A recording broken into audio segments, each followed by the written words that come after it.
पंढरपुरात अतिक्रमण विरोधी धडक कारवाई, परप्रांतीय विक्रेत्यांची पोलिसांकडून चौकशी। पुरुषोत्तम अधिक मासातील एकादशीच्या पार्श्वभूमीवर पंढरपुरात अतिक्रमण विरोधी मोहीम पोलिसांनी नगरपालिकेच्या पथकाकडून राबवली जात आहे। पोलीस आणि नगरपालिकेच्या वतीने संयुक्त कारवाई करत विठ्ठल मंदिर परिसरातील अतिक्रमण, पथविक्रेते हे काढून टाकत मंदिर परिसरातील रस्ते अधिक मोकळे करण्याचा प्रयत्न प्रशासनाकडून होत आहे। अधिक मासातील एकादशीसाठी 5 लाख भाविक येतील असा अंदाज आहे। याच पार्श्वभूमीवर अतिक्रमण विरोधी कारवाई करत मंदिर परिसरातील परप्रांतीय फिरते विक्रेते, गंध लावणारे अनेक अनोळखी इसम यांनाही पोलिसांनी बोलवून त्यांच्याकडे चौकशी सुरू केली आहे। अधिक मास सुरू झालेला आहे आणि आता अधिक मासात होणारी एकादशी याचं स्वरूप फार मोठ्या प्रमाणात मोठं असतं आणि कार्तिक वारीप्रमाणेच या वारीला सुद्धा एकादशीला 4 ते 5 लाख भाविक पंढरपुरामध्ये येण्याची अंदाज आहे। आणि त्या अनुषंगानं शहरामध्ये मंदिर परिसर आहे, चौपाळा मंदिर, त्याचबरोबर महाद्वार घाट आणि संपूर्ण प्रदक्षिणा मार्ग याच्यावरती होणारी भाविकांची गर्दी लक्षात घेता या रस्त्यावर होत असलेलं जे काही अतिक्रमण आहे,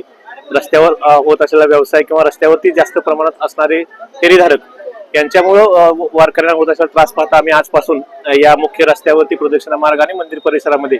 रस्त्यावरचं अतिक्रमण मागे घेण्यासाठी आणि जे अनावश्यक आहे ते काढून टाकण्यासाठीची मोहीम नगरपालिका आणि पोलीस प्रशासनाने एकत्रितपणे सुरू केलेली आहे। माघ महिना झाल्यानंतर पुढे आपल्याला आषाढी वारीच्या अनुषंगाने सुद्धा मंदिर परिसराबरोबरच शहरातून मंदिराला येणारे जे काही मुख्य रस्ते आहेत त्या रस्त्यावरती सुद्धा बऱ्या प्रमाणात काही जे काही परमनंट झालेले अतिक्रमण आहेत ते सुद्धा परिषदेनं आणि पोलीस प्रशासनाने एकत्रितपणे आम्ही त्याचा प्लॅन केलेला आहे आणि पुढच्या काही दिवसांमध्ये आम्ही त्यानुसार मुख्य रस्त्यावरती आणि फुटपाथवरती होणाऱ्या जे काही अतिक्रमण आहेत ते कमी करून वारकऱ्यांना, नागरिकांना मंदिर परिसरामध्ये देवदर्शनासाठी येण्यासाठी मोकळा मार्ग करून देण्यासाठी प्रशासन प्रयत्नशील आहे।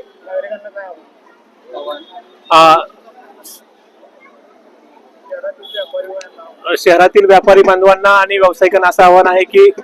वारी बरोबर येणाऱ्या वारकऱ्यांमुळे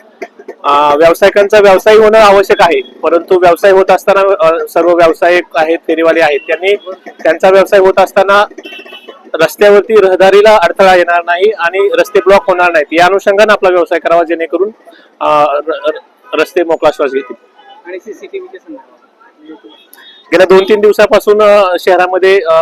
वाढत्या गर्दीच्या अनुषंगानं शौचालय किंवा स्वच्छतागृह किंवा इतर या ठिकाणी काही नागरिकांच्या तक्रारी येत आहेत। त्या अनुषंगानं जे काही मंदिर परिसरातले जे स्वच्छतागृह आहेत त्या ठिकाणी प्लस ज्या गर्दीचे ठिकाण आहेत त्या ठिकाणचे जे काही CCTV आहेत ते सर्व अद्यावत सुरू ठेवणं आणि गरजेनुसार नवीन ठिकाणी नवीन बसवण्याचं काम नगरपालिका प्रशासनाने सुरू केलेलं आहे, जेणेकरून त्याच्यावरती वॉच राहील, लक्ष राहील।